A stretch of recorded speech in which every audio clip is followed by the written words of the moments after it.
still dealing with residual effects of the pandemic. But the biggest push right now is inflation, cost of living, cost of food. All of these things are through the roof right now, and unfortunately, pay hasn't kept up with it. So what the jobs that were providing enough for families to get by pre-COVID, now amid even post-COVID, they're not able to. That money doesn't go as far anymore.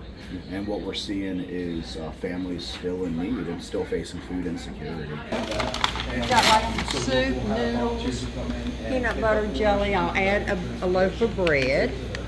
And that will tide them over through today and tonight.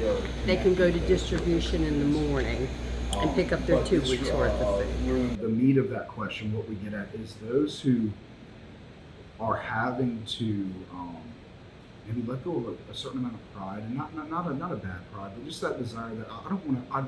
So many people are so willing to help others, but when it comes to needing help, we struggle to ask.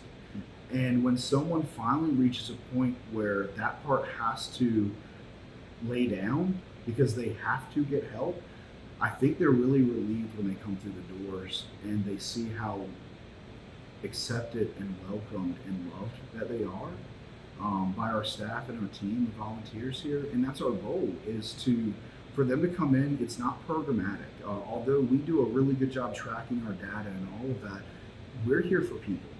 And when someone comes in, they're not just coming in as another number. They're coming in as our neighbor. And it's not just culture talk or a slogan. We really are community focused. So when they come in and then they're greeted by people who really want to spend time with them and hear their story and understand what they're facing, and then provide some kind of assistance, whether that's a shopping cart of food or getting connected to another program or a hug and a prayer, we can see at least a certain amount of that weight lifted off their shoulder. I think so often we struggle and we think we're alone.